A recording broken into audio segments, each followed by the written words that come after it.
Greetings. A few weeks ago, I made a video about Jordan Hall's conversion to Christianity. Jordan is a public thinker, a futurist, writer, and former tech executive. He is also a husband and a father. Jordan is a person I encountered years ago back in 2018 when I was just a simple YouTube watcher. He made appearances on Rebel Wisdom, a YouTube channel I frequented that was started with the mission to understand the emerging meaning crisis in our culture. I've been a YouTuber for all of 2 months. I made a video about Jordan and sent it out. The next day, Jordan commented on my video about him. I'm still shocked by how quickly this online network can connect people, as I'm just a simple emo country boy from Arkansas. I reached out to him and asked if he would continue a conversation here on the Yours Truly podcast. He's here with me today in the virtual studio. You can learn more about Jordan by searching him on YouTube and reading his written work on Medium and Substack, respectively. Let's get started. Hi, this is Christian Baxter, and you're listening to Yours Truly, a place we go to think out loud.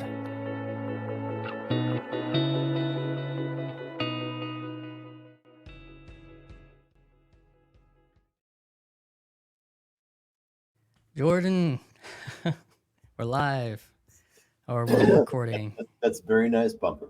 Thanks, Twice. man. Yeah, it's kind of fun toys, you know. That's kind of how I look at it.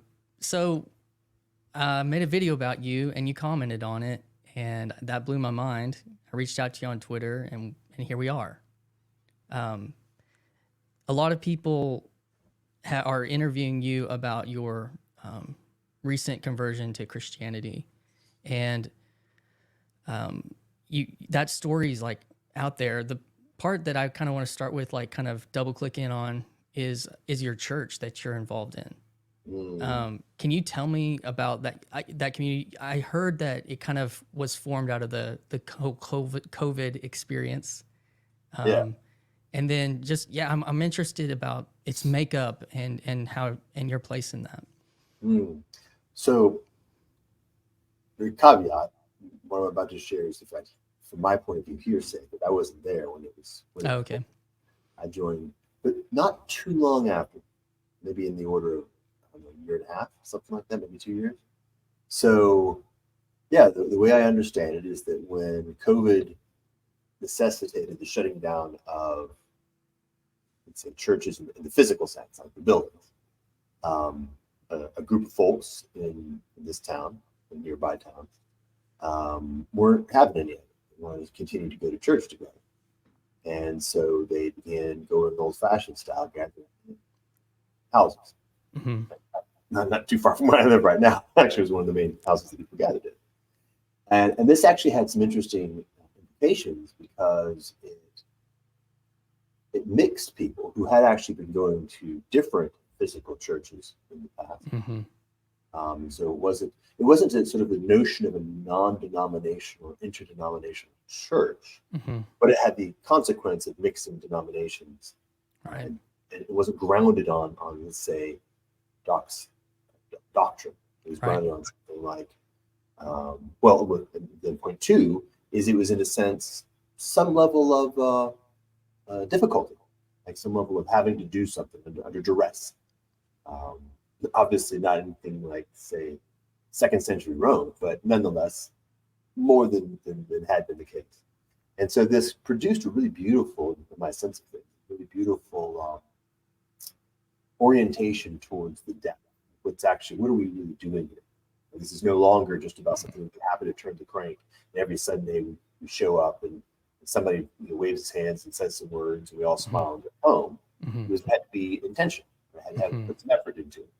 And then as COVID eased, one of the little shards or pieces was a very simple country church in Swannanoa, which had been reduced down to a very small number of people, 5 or 6 as far as I can recall.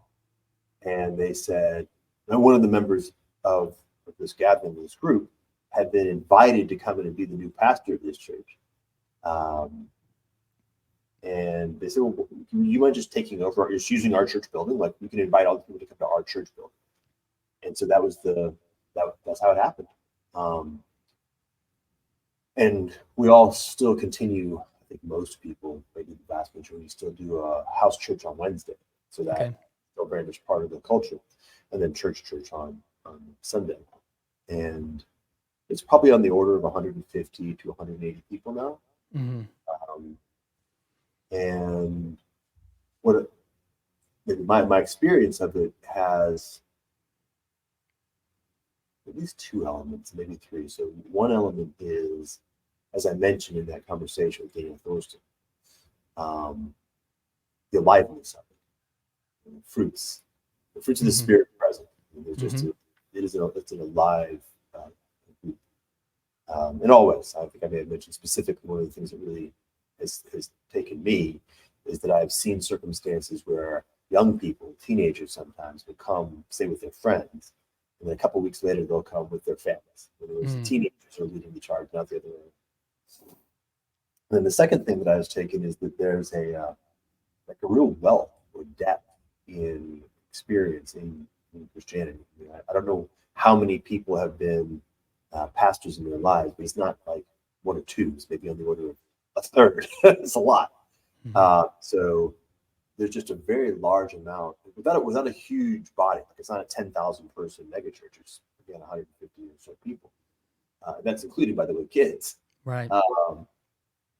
But I mean, the number and depth and breadth of get-togethers and readings and conversations that are happening is very, very high. And so we can sit and read. My wife and I, one of the many pastors, just finished reading. What's it called? Divine Conspiracy, Dallas Mm-hmm. Willard. Mm-hmm. But it actually had a separate conversation that was actually talking about Heidegger with a gentleman in the church who's a professor of philosophy. So, both the spiritual, theological, and intellectual life is extremely rich, and there's an orientation towards, how I say it right, like concepts that have come up are the hermeneutics of presence and an orientation towards discipleship. So it's almost like something the COVID thing kicked people out of a rut to a degree to which they were in a rut, or kicked them into a higher energy level, and that's happened. So it's happening in a very beautiful way. I talked to Paul Vanderklee about this a little bit. We love going there. It is the highlight of the week. Like we're orienting the Sunday. It's a big chunk of time. I'll probably be there from 9:30 and then interacting with folks all the way through to 2:30 Sunday. So Sunday church day. And all of us, my wife and I and our 5-year-old, is sort of the thing we want to do.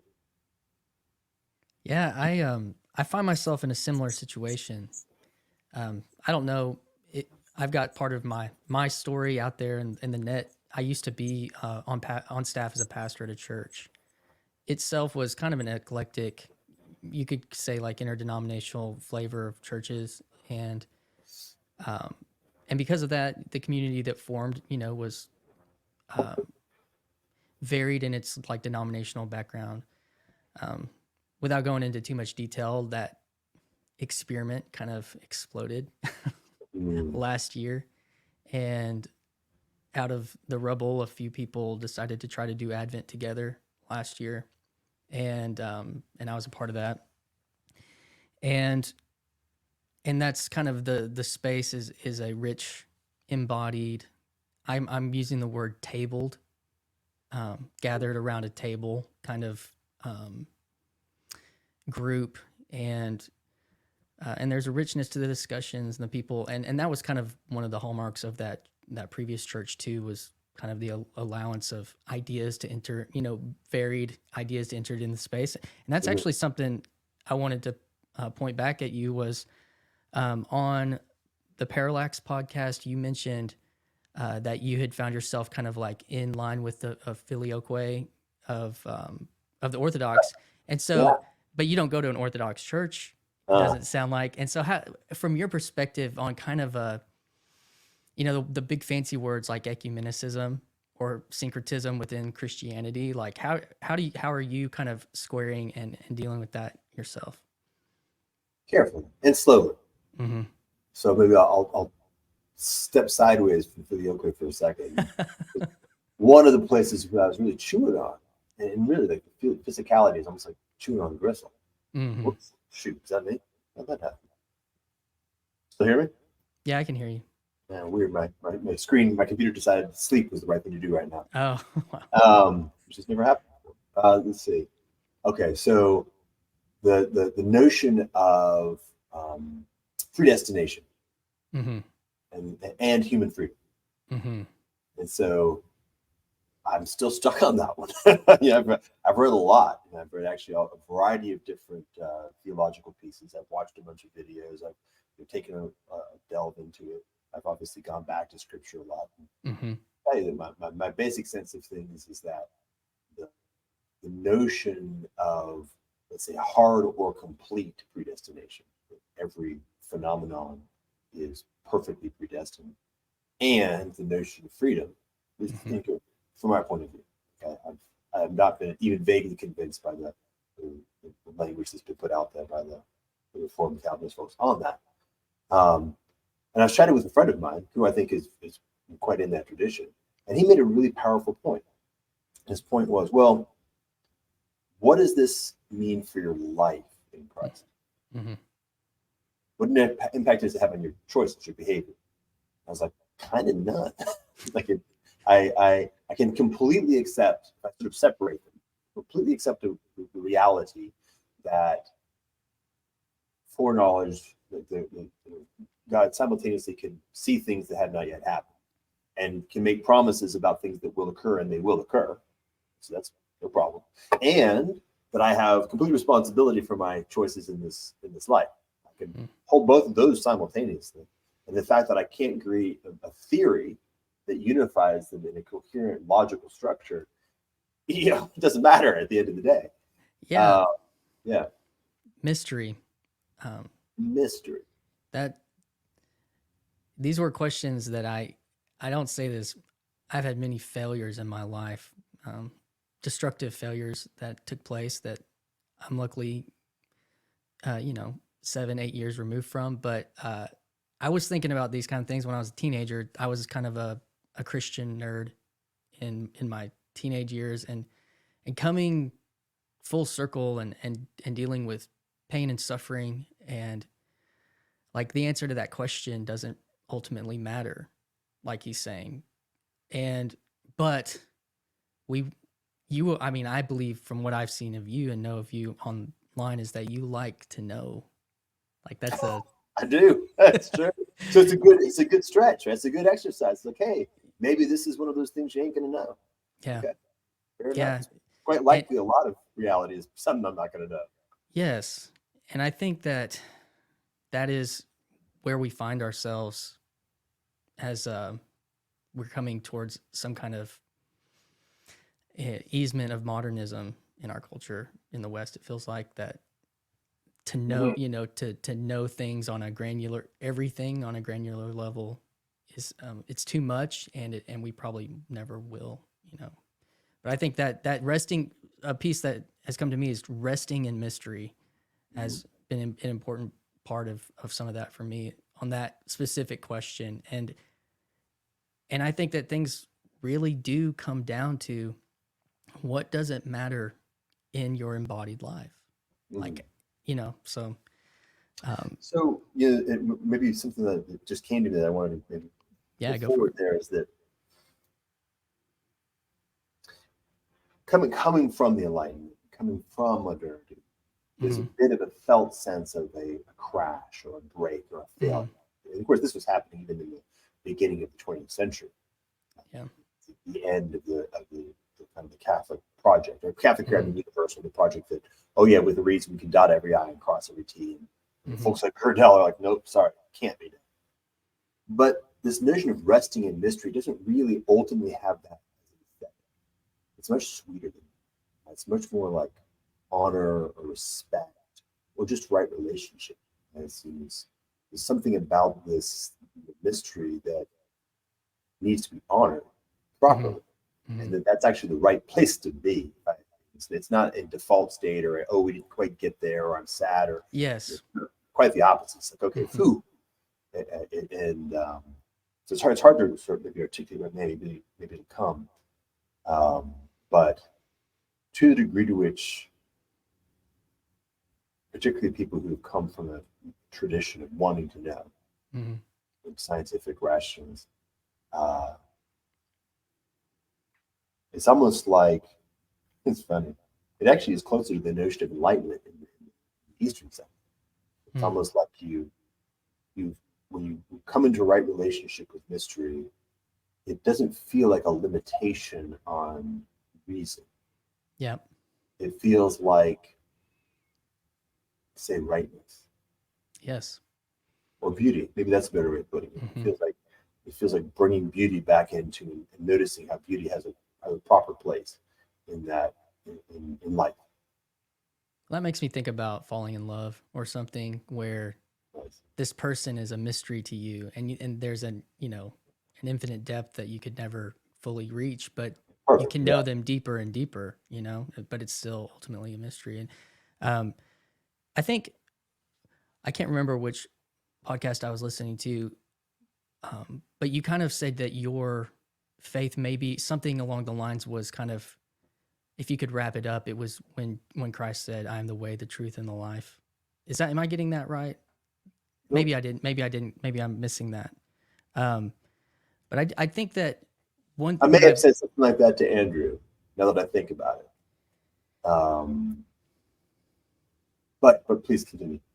Well, an experience and a resonating point that I've seen as I've listened to you is the embodied experience of your faith, and something that I've come to struggle with retrospectively as quote unquote being a Christian for a long time is how much and you were hitting on this when you were talking about, predestination and free will, is like how much of faith and truth are we trying to place into kind of like intellectual assent, whereas if you can assent to all the doctrines, and I'm not saying doctrine's not important, but in the Protestant sense, I've found like we can't talk about how we live and how inextricably that's tied to our life, and like an embodied experience of living truth full of truth versus are the things that I believe true. Yep. I don't know. Do you have any thoughts on that? Sure. Well, I mean, I'll be a little bit nerdy about it if you'd like. Just do epistemology. Okay. I remember back, I can't remember how long ago. This must have been a while back. It was when Jordan Peterson was just becoming sort of notable in the world. And he and Sam Harris had 2 or 3 conversations. Yeah. I was there for that. And the epistemology was terrible because Sam and Jordan were actually using different epistemological frames. Okay. There were 2 different ideas of what the word truth actually meant. Sam was completely living in a propositional, associative epistemology, which makes sense because that's the epistemology of science and the epistemology of journalism, where we have some connection between a set of words that people say, which we then identify as what you believe. And we're going to get facts. Facts. Yeah, we assert a set of facts. Well, we say a set of words, and then we look at the state of affairs, and we try to see whether or not we can verify that the set of words maps to the set of affairs, and if they do, we call them facts.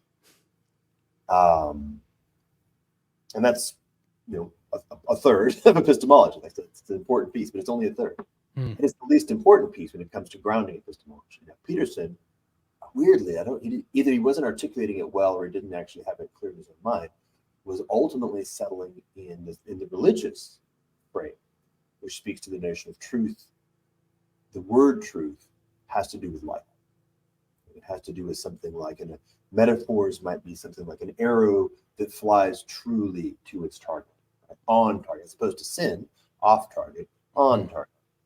Or a wall that has been made true, meaning that it's straight, but more importantly, well suited to purpose. It can hold what it's supposed to hold. A solid foundation is true. A boat that doesn't leak water is true, that kind of stuff. I mean, now we can talk about a true friend. A true Mm-hmm. friend has nothing to do with propositions. It has to do Mm-hmm. with the fact it's a faithfulness, intrinsic. Right? All the characteristics Yes. of virtue are grounded in this. All the characteristics of what it means to live life properly are of this domain. And so within the Christian context, if Christians, and I think you're quite right, this tends to be mostly Protestants, and maybe even Anglosphere Protestants, Mm-hmm. more so than other Protestants, Mm-hmm. tend to also, I think, get confused there. And Mm-hmm. there's an orientation that having the right sets of words, Yes. ideas in head, and then really, really thinking that that's true is not just enough, but it's maybe even the whole thing. And I would say I would say, by the way, just from a previous pre-theological point of view, that's putting the cart before the horse. Yeah. The right thing is actually having embodied life. It is by the fruits you shall know them. Like it is, Yeah. if you are living the thing, then you believe it. Doesn't matter what you say. You say all kinds of stuff. You can even have a whole bunch of stuff firmly in your head, but if you're not, in fact, actually living it with full commitment, then you don't really believe it. Which is to say, it's not really faith. And this is kind of like that beautiful bridge that I'm finding in this idea of faith and works. Mm-hmm. Where I think Orthodox, again, are hitting the note kind of nicely, which is if you're not actually living it with full commitment, then you don't actually believe it. So it's not really faith. But there's been such, from my experience, there's been such an impulse to, and I mean, it even goes back to Luther, who didn't even want to put, the myth goes that he didn't even want to put James in the Bible, the book of St. James, because of this temptation that when we do, maybe we make it about ourselves or something like that. And so for me coming to this point, you went back to a place, the Peterson, Sam conversations. I had my life completely unraveled around that time, and I was trying to start rebuilding a career. I was no longer a pastor. I had betrayed myself. I had betrayed the trust of my wife. I had betrayed the trust of the church that I was serving. And so, the interesting point for me where this came in my lived experience of this was, I had been on a search for truth, propositional truth. I lived through. I'm 38. I lived through as a person doing ministry, the height of the new atheism, and that was a very insecure time for, I believe, for people that were Christians in the culture. I think it's different now. Even the fact that we're having this conversation makes that different. But so I was in this search for truth, and it was about, is what I believe true?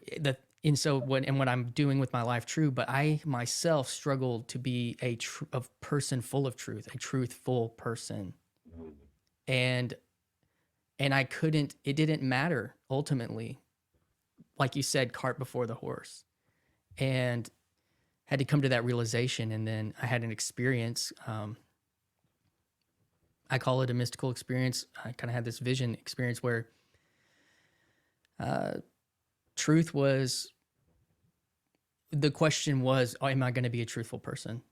And I saw like Abraham's dagger coming down over Isaac, and that was what I was like. Well, if I really believe this, if this is real, then this is what I'm supposed to do, and it may cost me everything. I've already lost, but it might cost me everything.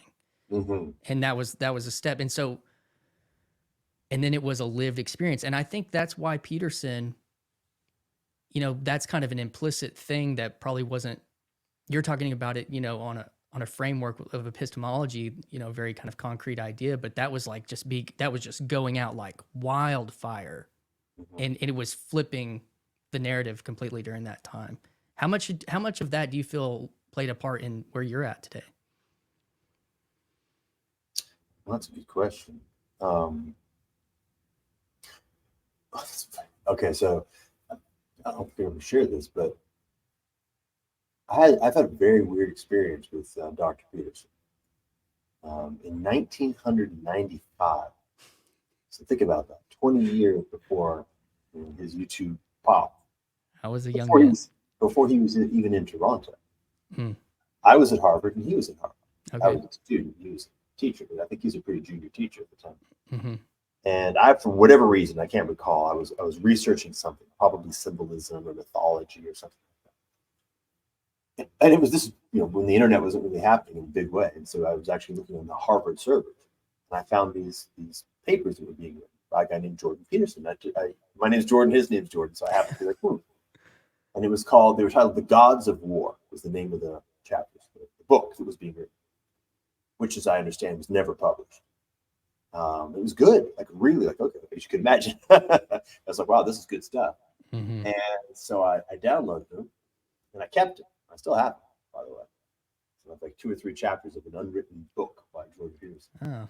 His first book, as far as I can tell. The precursor to Maps of Meaning. Right. And so then I had that in my head. And then about 10 years later, so now we're talking about 2006, 2007. Mm-hmm. First, I retired. I finished my arc as being a tech executive. And I was just looking at the world and thinking big thoughts. And I got back into thinking about mythology. And all of a sudden, it popped into my head. Not too far away from your mystical experience. And like literally just the name Jordan Peterson popped into my head. Mm-hmm. Wow. Brain. You haven't read this stuff. There's nothing going on in the world. It just happened to pop in my head. And I dug it up and I looked at it. I was like, yeah, that was good stuff. I wonder if he's done anything since then. And it turned out that he had written Maps of Meaning, and it was for sale on Amazon on hardcover. It's like $250 for the book because it was an academic text. Basically, nobody's buying it but students. But I bought it, and it was great. I really liked it. And by the way, there's a whole arc of stuff that happened there where I sent a copy to a gentleman who I just met. He was like, "What the heck are you talking? Who are you sending me $250 books out of the blue?" Friends, like lifelong friends since then. And so I was in a really interestingly primed place for when he showed up in the field. And then when he showed up in the field, in this case, just on that famous YouTube video saying, no, I'm not going to say these pronouns in this way. Not going to be compelled speech. I went back and just started saying, I wonder what he's been up to and watching his videos. And this is, by the way, where I saw Pageau's conversation with him about symbolism and Kermit the Frog and mythology, which was great. And there was definitely something. There's something going on there. There's something going on with these data points. There's not nothing. But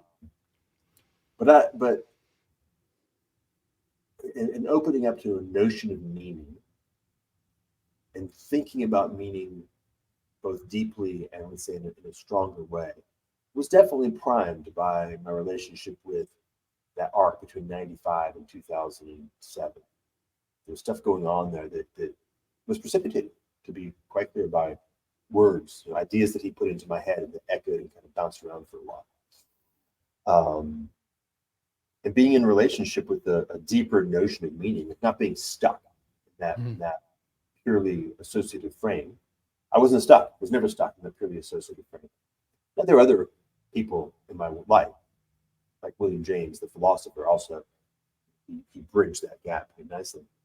But that was definitely part of it. Not in the same way that I think happened for most people, where it just came as this power. But I still, to this day, when Peterson is very particularly hitting the note that is his best note, which is the one of integrity, the note of saying the thing that you're supposed to say. That Jonah, the Jonah sense. Like, look, you are supposed to be bringing the word to the people of Nineveh. And there's no, you could try to dodge it, but that's not how it's going to work. Like, you're going to land there one way. The other order, you're going to be in the belly of the beast. Yep. Feel very Peterson didn't want to say it that way. And when he does that properly, as I said, when he's speaking the logos, he's not speaking Jordan Peterson, but he's speaking the logos. Yes. I can't help but feel there's a felt sense of like, okay, something is going on here that is very profound. It's fundamental. It's important. And in the deepest way, it's actually meaning, qua meaning. Yeah. And that's true. It's funny. I wish he could find a way to notice when he's doing that. Notice when Jordan Peterson is the one talking, do less of that. And when it's the logos talking, and do more of that. Well, he was imbibed with something during, at time, for sure. For sure. It was speaking to me. One of the things that he had said was, asked, is prayer real? He's like, I'll tell you a real prayer. Say, what have I done wrong? And for me, that is a visceral feeling that once I had purged, I went through a season of purging. Well, I don't even know if that's the right word, but of confessing truth, confessing, you know, deceit, confessing, all these types of things. And once that was all out, it was like that, all that was like inside of me, and it literally needed to come out. And you can notice that, you can pay attention to that. And that has not a lot to do with ideas. It's like paying attention to your body related to your faith. And I just come from, I come from a world where that's not as, that hasn't been as practiced. Mm-hmm. And I've listened to you talk about that. And I think I see it when you're paying attention to conversations with people. You're closing your eyes, you're listening, and you're responding to things that you're experiencing in the moment. And I don't, that's very real to me. I want to kind of pivot a little bit. And I listened to your podcast with Jim Rutt, and y'all had apparently had a previous relationship built around was it Plan B, and then your Civium thesis. Game B. Game B and your Civium thesis. Yeah. And I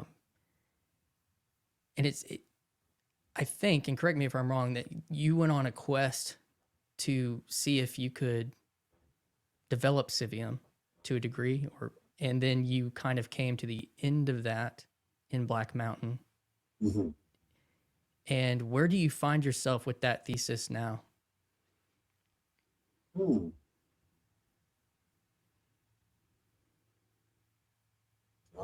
How does it fit together? Oh, I'm doing the thing you said earlier. I heard you. Oh yeah, I'm sorry. That was for me.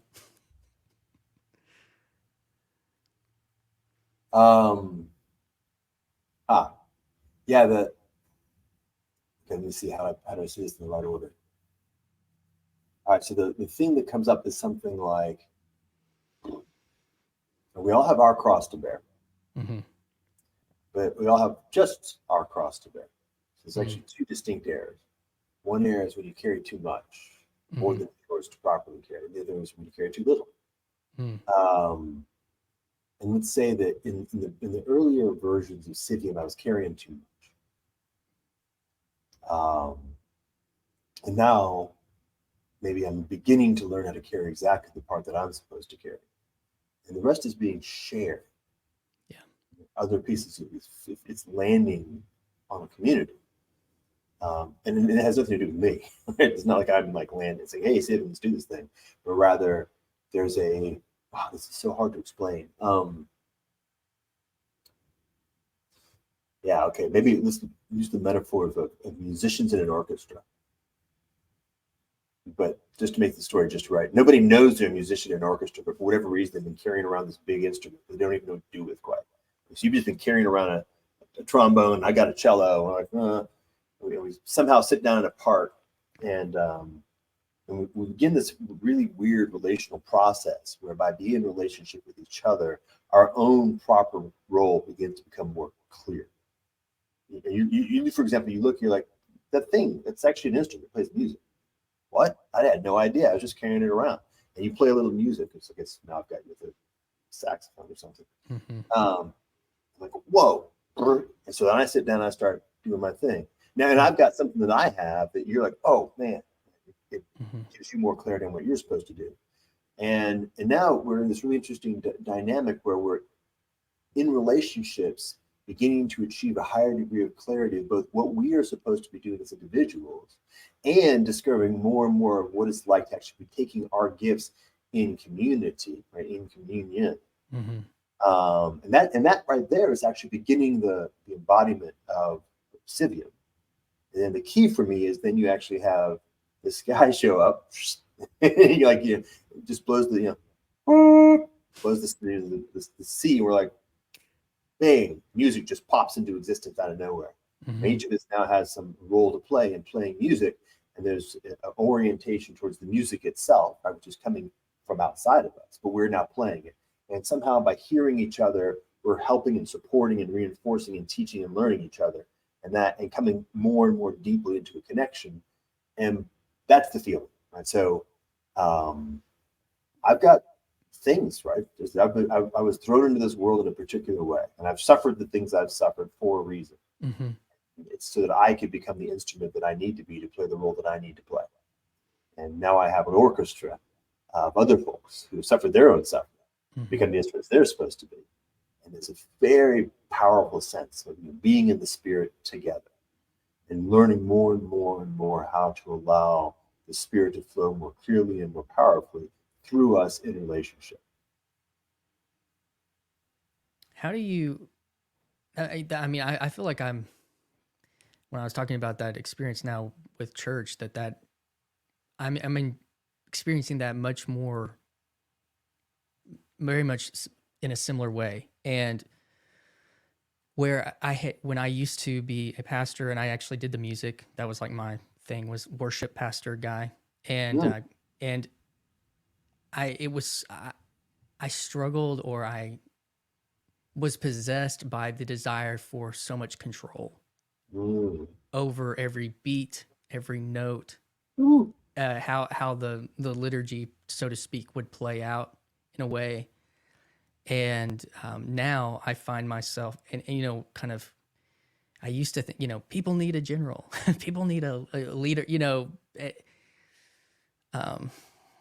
and I have regrets with a lot of that. And I find myself in a similar role now in this community, but it's a much more shared, like I'm a player in not the conductor.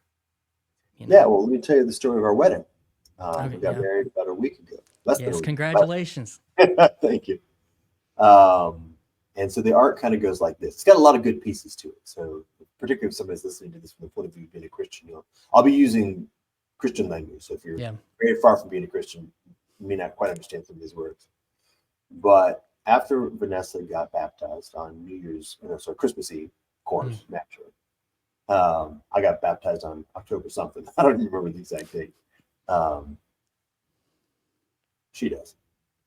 Then one of our friends, who had been praying for us for a decade, said, "That's beautiful, that's good. And now y'all are living in sin." And so the word is convicted, right? I had an immediate feeling of, yeah, that's true. What am I going to do? You're right. There's no question about it. That's absolutely true. I'm committed to something, and that something has very specific rules about this kind of stuff, and we're not obeying. Fine. So we moved into a space of being celibate. We immediately began the process of figuring out how to do a wedding. But here's the thing. We still were very much held within the architecture, or let's say the liturgy, of secular marriage. It was just some machinery, right? Wedding dress and flower girls and whatever venues and who do you invite in. And so there was this process of trying to find a way to get there, which, by the way, celibacy helps a lot. It's put certain urgency on it. And we couldn't figure it out. Like we actually spent like a month and a half, 2 months, like, how are we going to do this? And then one day, when we were actually working with a bunch of little kids, we were wearing our wedding rings. Like, we've been wearing wedding rings for a decade. Yeah. Vanessa took off her wedding ring, which was my grandfather's wedding ring, and looks at it. And the inside is an inscription. It says February 14th, 1948. She, oh, Valentine's Day. That's coming up. That would maybe that's like the right thing. She mentioned it to me. And I had a very strong sense. Like, yes, that's right. In fact, weirdly enough, let's say the sense of prophecy, in the sense of I had a very strong sense, yeah, it's already done. Like, that's the right day. I don't know how to get there, but that's it. Not with that much clarity, but you get it. So then we were still trying to figure it out. Like, okay, like we need to find a venue. What's the right kind of venue? Is it like in the woods? Is it, yeah. Who do we invite? Like, what's this list? Do I invite my parents, or do I try to get my old parents to fly in? Do I invite, how's this going to work? And then and I said, look, obviously the right answer is prayer. So we're just going to keep praying and see what happens. And it was so compatible. Like, I had felt the time very solidly. So I was like, that's what's going to happen. I'm not quite sure how, but that's it. She got a lot of clarity on the who, which was just Christians. Like, we're just going to invite people from our church. Like, that's the primary. When she's thinking it through, here's the primary. Maybe a small number of other people, but very much, I guess, it's about that. And then we started talking with other people in the church, moms, who were very excited about the possibility of helping out. We had a chat with one of our neighbors just down here. And we sat and said, it feels like Valentine's Day would be great, but it's coming up. It's only like 10 days from now. And I was like, yeah, I got really demoralized because I realized it's on a Wednesday. It's like in the middle of the week. Like, middle of the week, people are going to have plans. Like, how's it going to work? And then she looked, and it's so funny. It's like that beautiful thing. She did like 2 or 3 beats. She goes, Wednesday is house church. Mm-hmm. Sounds, and Vanessa had already spoken about who she thought was reputable. She sounds to me like basically everybody you want to invite is going to be going to house church anyway. Yeah. So let's just have it at the church as essentially just church. And Mm-hmm. then, oh, sorry, prior to that, I said, look, I have come to the conclusion that I am very clear that I want not an iota of the secular in Mm-hmm. this ceremony. This is about God. It's not about me and Vanessa. It's definitely not about this, wedding coming Inc. BS. Yep. So we're just very clear that any element in it, if it isn't about God, that we're not going to do it. And then things just began to flow. And it was shared. This is why I'm telling the story. It was shared. It was Yep. in the body of the church. And Jill's daughter had gotten married recently and had a dress that she never wore. She was like, Vanessa, I think this look good on you. Why don't you try it? Turns out it fit like a glove. We didn't even go to a tailor at all. Two of the members of the church offered to let me borrow their suits. One suit fit me perfectly, so I wore that. A flower girl dress was donated. It was a potluck dinner. Yeah, man. It just brought potluck. The music was the folks from the church. It was basically just a church service, more or less, where the sermon happened to have me and Vanessa standing up front, and Right. the pastor talking about covenant marriage. Right. That was the topic of the day. Yes. And then we sang together. We did worship together, and then we had food. Right? And that was that. And the thing that was so beautiful was that by virtue of participating, by virtue of actually putting it out into the church itself, into the community, everyone felt, not everyone, but enough people to say almost everyone. I don't know who didn't, but I've heard plenty of people who did, felt encouragement. Like they felt, Yes. like this actually puts flesh and blood on what we believe. This is back to our previous conversation. We believe things, and we say things, and we try to commit to them. This is actually an example of what it should look like and feel like to participate in this way around something. This is actually, from a Protestant perspective, this is a sacrament. Right. That's what I was just thinking. You're consecrating something. You're consecrating your beliefs into a physical reality that represent the beliefs. Mm-hmm. And that creates one of these beautiful things. Yeah, that's I come from this very stripped down Baptist background. Symbols and physical things are idols, and doing things. These kind of religious practices are not personal. They're just they're religion. Mm-hmm. And I married into a family that was. My wife's family had been Catholic and Lutheran, and my wife was raised Lutheran, but her mom's family was very Catholic. Her uncle is a retired archbishop. She had nuns that were aunts, aunts that were nuns, and so it intersected with me. My curiosity was I've always been a curious person. How does this square? How does this square with where I'm coming from? And there's honest critiques for the reason that the Reformation happened and all those types of things. But a lot's been lost in that process. And what it sounds like you're hitting on with that is something that I'm pressing into in my own life, is like a consecration of a sacred space, a consecration of sacred acts, and not just a personal experience, but a relational and a corporate experience. Mm-hmm. And these things play out in a lot of different ways, in the charismatic movement and different things. But what it sounds like you experienced was the sacrament of marriage. Mm-hmm. And I think, and that, versus, you pointed out, we don't want this to be secular. And marriage.com or Marriage Inc. or whatever that meme would represent, I get it. And I'm trying to be a part of getting a community more in touch with that. And it sounds like that's where your community is trying to get more in touch with that. And that kind of leads me to, what we're doing right now, and the recent release of Apple's AR Vision Pro. You talked about Civium being this embodied thing now in your life. Um, Mm. but if we're experiencing something good, and I've also heard you talk about, well, how does this fit with the Dunbar principle? Mhm. Scaling the goodness, scaling versus scale, or for the sake of scale. Mhm. And because what we're talking about, your home group, your home church, I mean, there was probably less than 100 people, I'm assuming, that were in attendance, Yeah. and the group that I'm a part of is, somewhere around 50 people. And there is just a natural where you go from, I think maybe I heard you say this, I can't remember, but you go from group to crowd or something like that, or, a community to a crowd. There's like a Mhm. tipping point when that happens. And how do you see like digital conversation and digital sharing of ideas across space and time helping to maintain the Dunbar but scale goodness Mhm. or something Yeah. like that?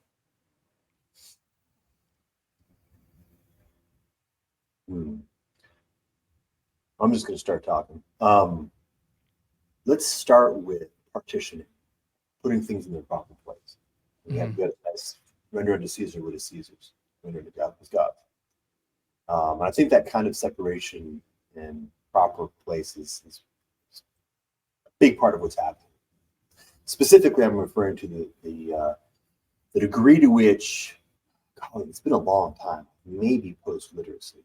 It's been civilization, the whole arc of civilization has been in a bad conjunction between the human and the machine.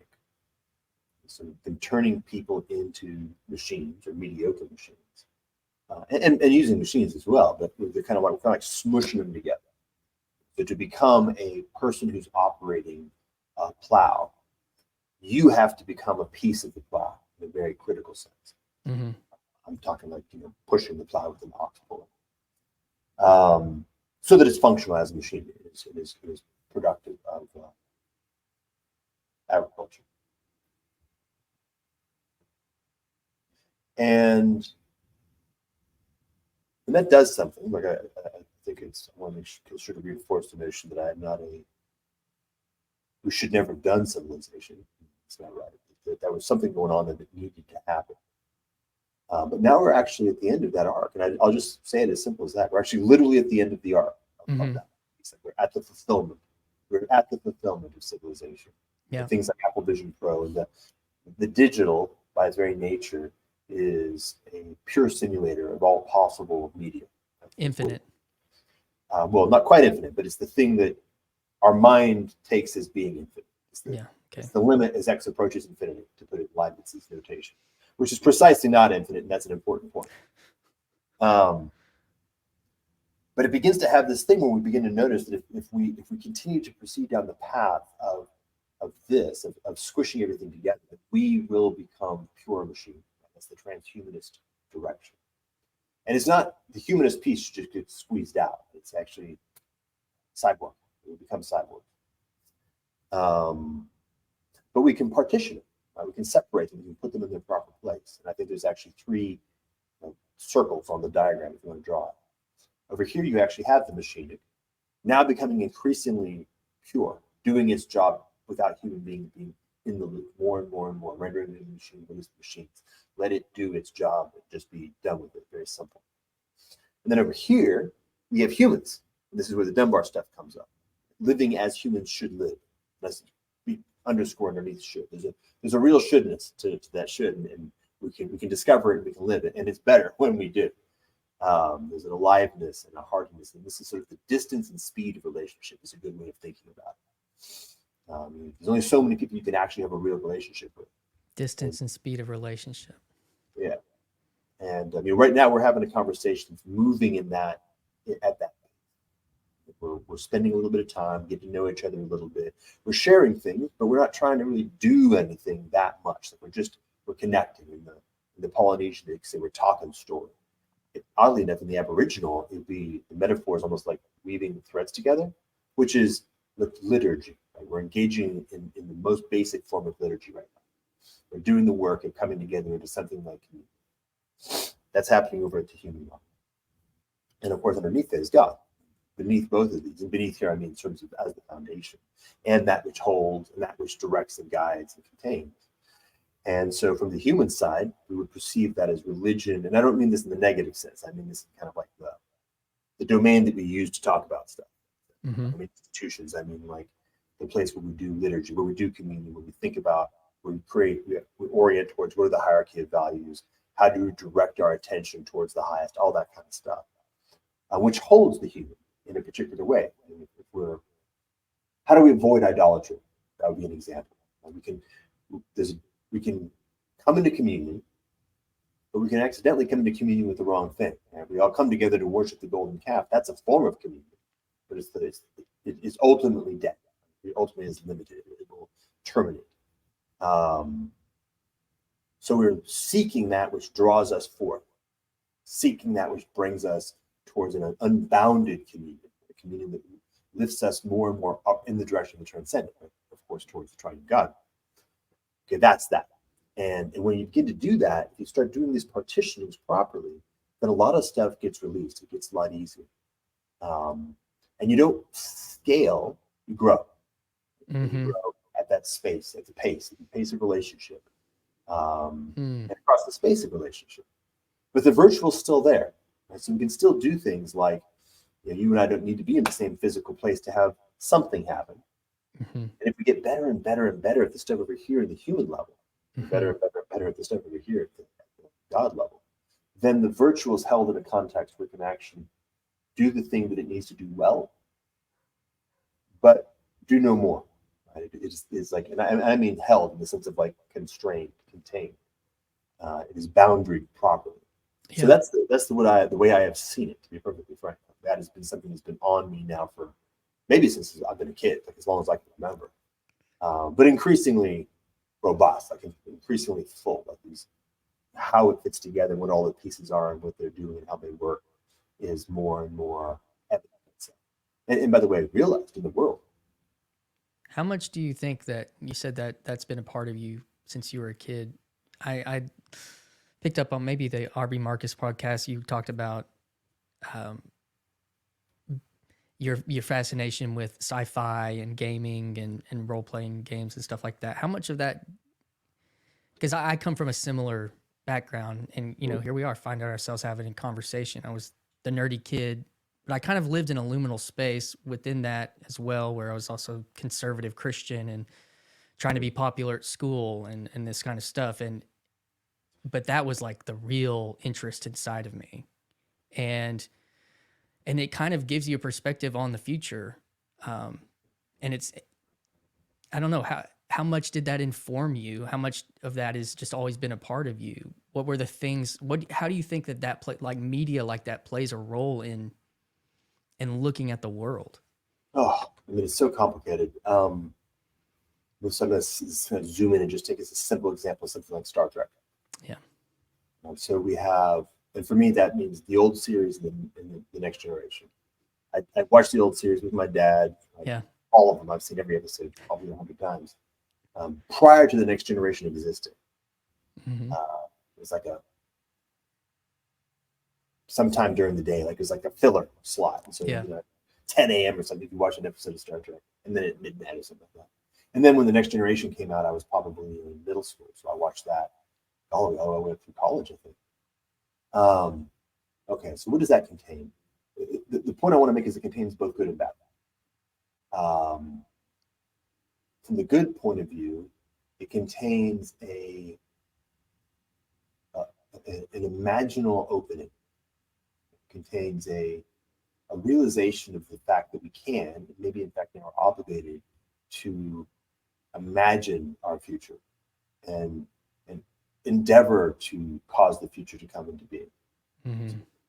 Almost a sense of ultimately, at the end of the day, something like a sense of responsibility, not just possibility, but even responsibility. That the future is not just going to unfold on its own. It will, but those who think about what it might look like will have an influence over what it does look like. So think and do. Okay, so that's and an orientation in the body as a kid, in particular, towards what values, what's beautiful, what's the beautiful version of that future. You can tell the difference between Star Trek and Mad Max. One's beautiful, one's not. Well, I don't want that one. What's that one look like? That kind of. And then the bad part. The bad part is I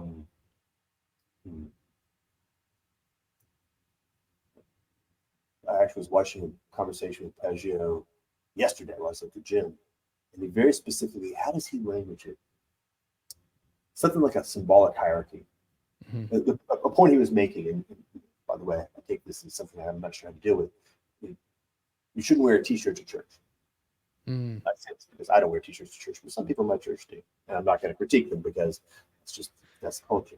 But he does. He's like, look, there's a hierarchy of values, and you need to have like true beauty, undiluted beauty at the top. And the reason why you need to have undiluted beauty at the top is because then what that does is that helps give you clarity of vision as you relate with things that are, let's say, lower on the totem, like pop culture.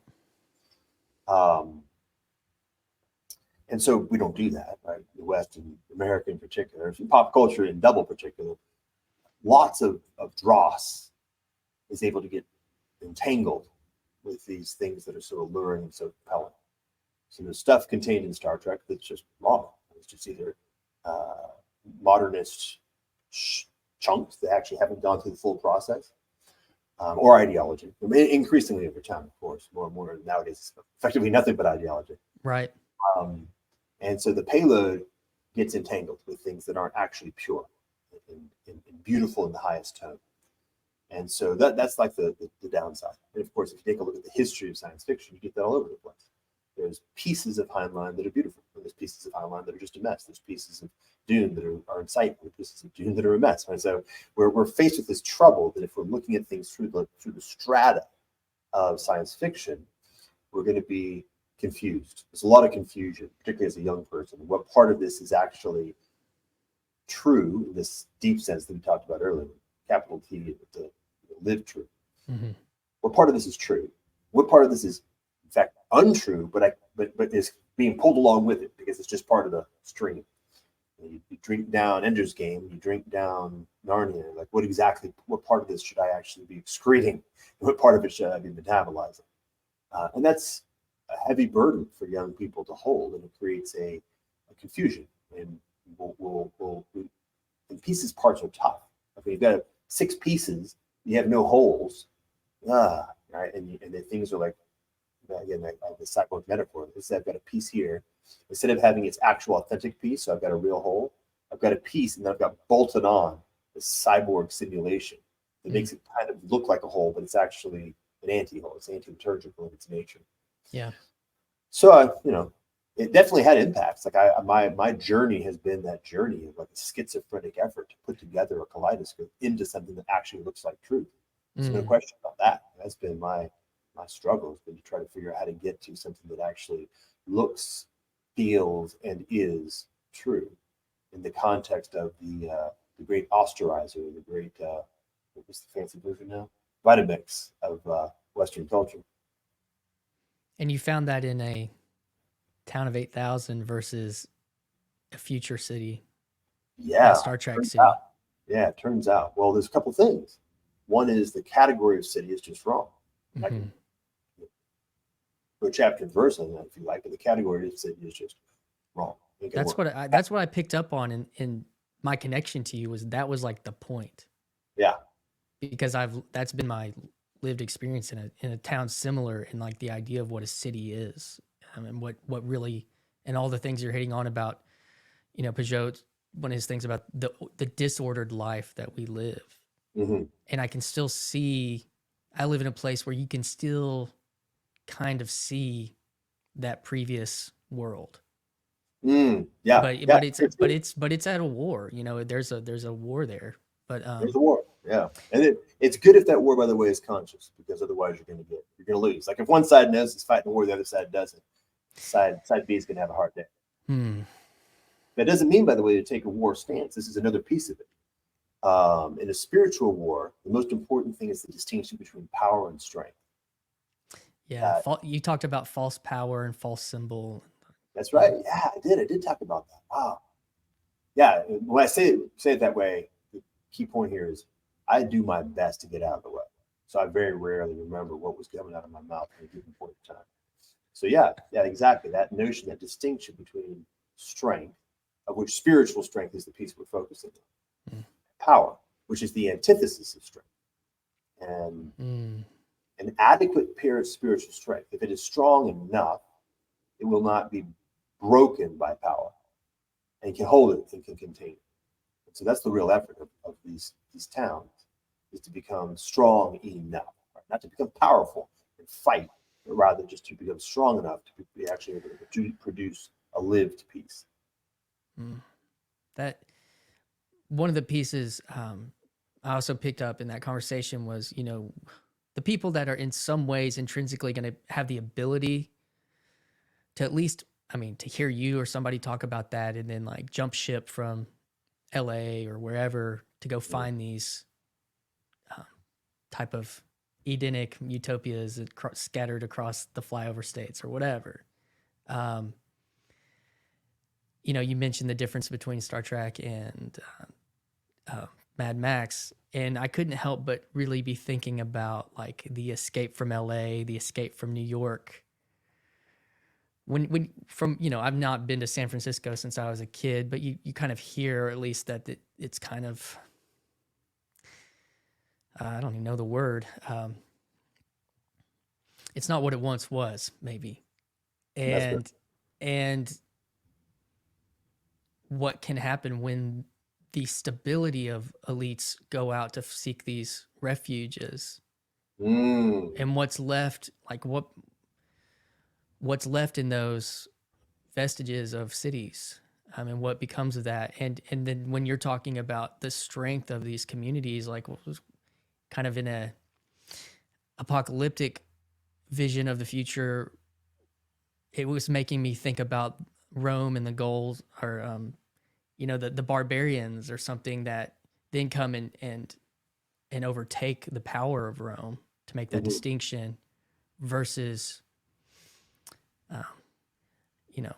creating these places of some kind of strength. But I also heard you talk about that can be done in an apartment complex, or if you can get somebody to have the vision, like a generational vision.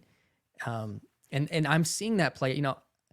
A good friend of mine just moved back home last year because he was listening to stuff online about, and he was in Little Rock. He was in the Arkansas city, a small city. And he was distinguishing between kinship and friendship and the American dream of, he said, my grandfather got the American dream. All his kids went off to college, and he's self-sustaining financially, but he's alone.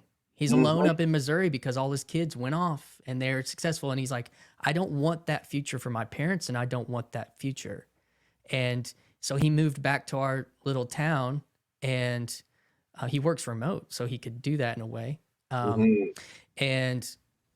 And he's grafting back into this community and experiencing the difference between, I'll tell you this, it's a different thing to ask my sister-in-law to pick up my kids from school than it is to ask a friend. I think that it's like that's almost an infinite ask for one of us, for back and forth between me and my brother. Our kids are in the same school. It's like, I can just say, hey, something's going on. Can you pick up the kids? You don't have that relationship as much in friendship. It's a different kinship. So those are just like the ideas that are going into my head, is just coming from the cities and abandoning the cities, and then there's chaos, but what we're trying to find is home and kinship and a strength. And there's a strength in that type of trust and family that you're talking about as well. I don't know. That's just, well, maybe the metaphor might be something like, I have no idea who your audience is, so I apologize if I'm saying things that make no sense. I don't have an audience. Oh, that's convenient. Like carbon bonds. When you're forming molecules, carbon bonds. Some molecules can afford to have like 1, 2, or 3 atoms bond, and 3 bonds like a diamond. It's very strong. And certain qualities, certain kinds of relationships have an affordance of a possibility of a strength of relationship. Doesn't mean it's necessarily there. It's possible. You got your kin. And by the way, you've got your kin that you actually were born and raised with, which is stronger than your kin who were distant. even a first cousin who happens to live across the state and you never actually visit, and that's going to be a very vague relationship. Right. Then you got your childhood friends, right? There's something about people who were your friends when you were 5 or 7. Yes. It's just not the same. You can't make old friends happen. You can't. You can have intimacy with people who you meet later, but it's not the same thing. Yep. Because they didn't know you then. It's a different kind of person. Yes. It's just things that happen, as you know. And so there's like a natural hierarchy. We can't help it. It's a natural hierarchy. Like your relationship with your parents and your children have more possibility than anything else. God, parents and children, closest friends, close other family. And so that's that. And by the way, that's that. There's nothing we can do about it. Okay, now next piece. And we've been thrown into this crazy world where our currency, like our capitalization on that possibility, is extremely small. Either because our kinship relationships are hazardous.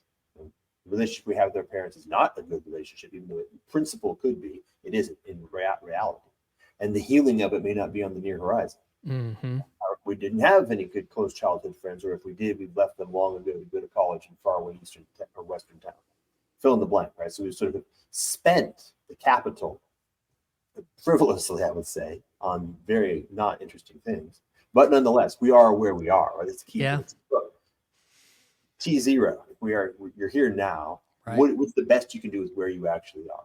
And the best you can do is to seek places where you have things like, we all actually have our fate is thrown together. Like there's no optionality.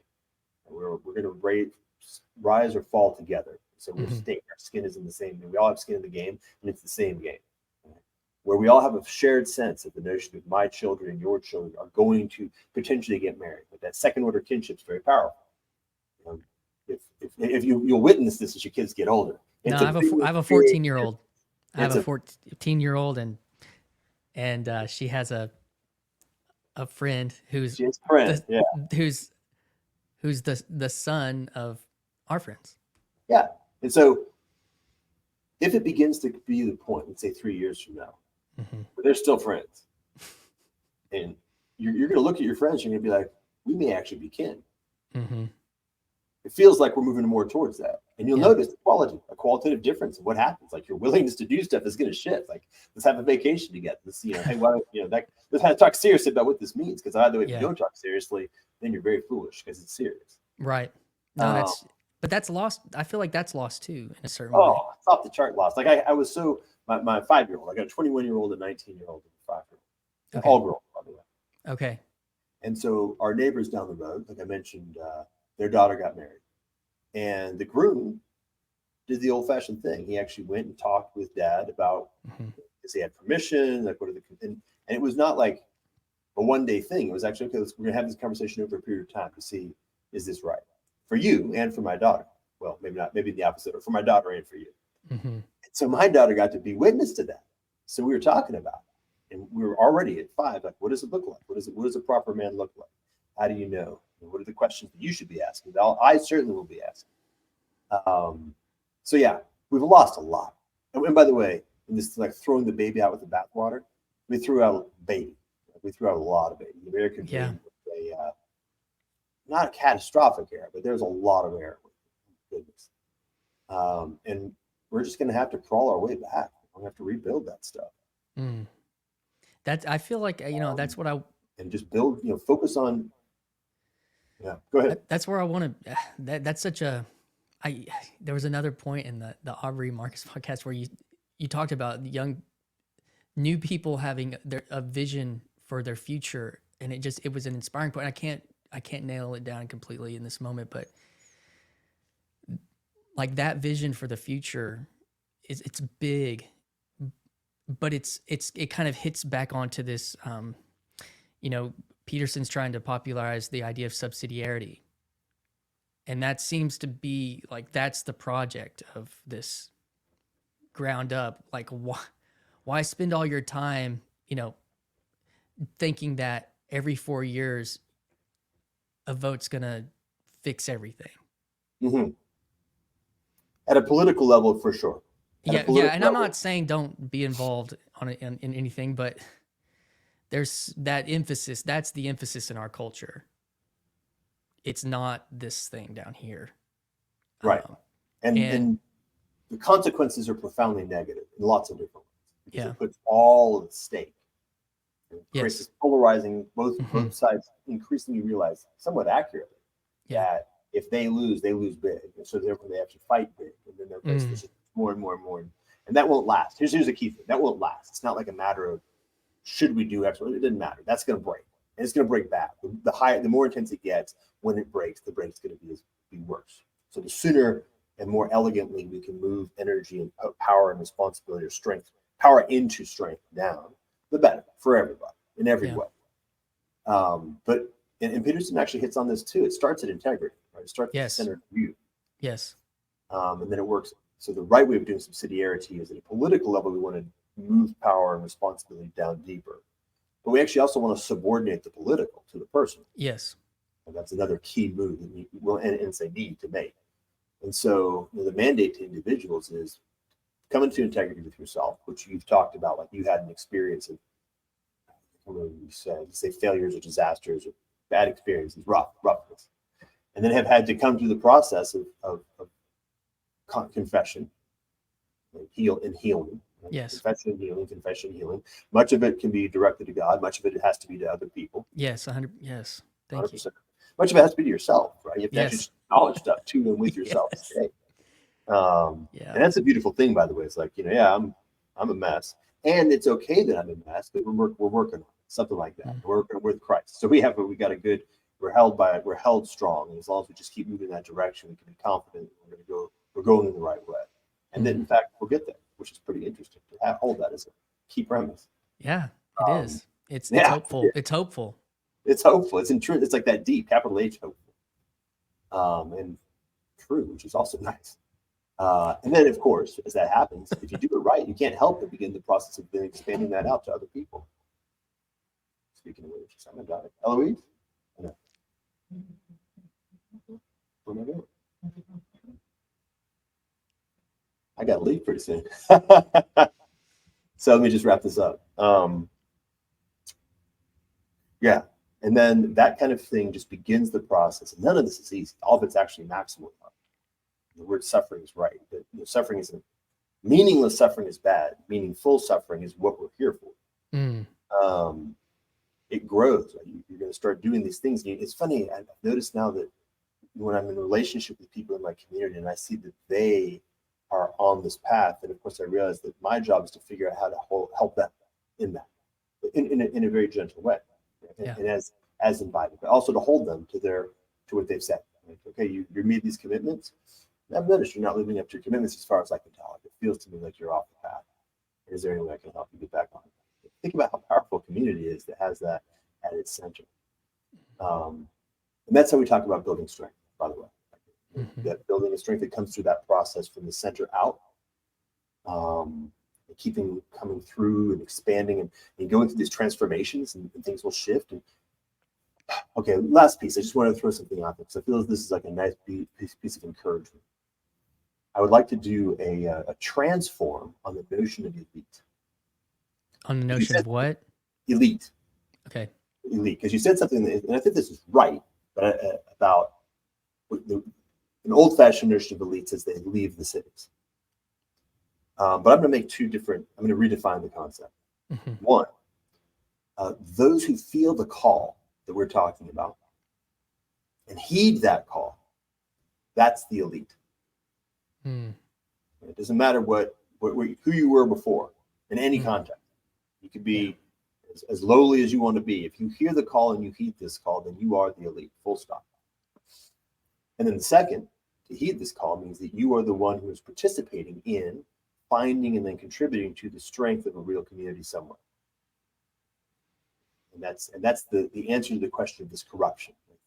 The places where there are no elites in the way that I'm just describing them, they are going to decay. They are going to fall apart. But there are many, many kernels spread throughout the whole world where there's a few people, a few elites, and they will hold redoubts of truth and redoubts of wholesomeness. And then other elites, exactly again, notice I'm holding on that definition because we're going to own it now. We own that term now. As of this moment, we own it. It's ours. Right?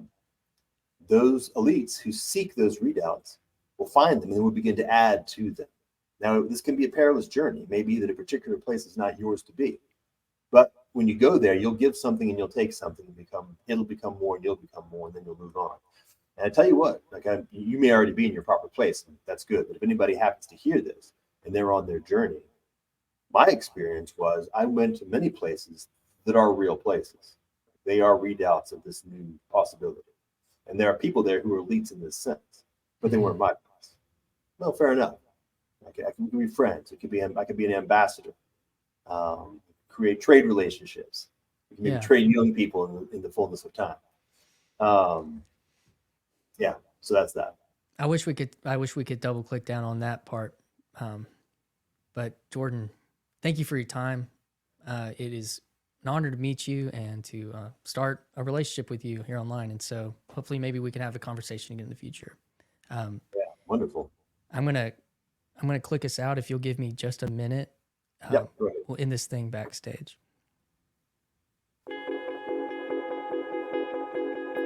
Hi, this is Christian Baxter, and you're listening to Yours Truly, a place we go to think out loud.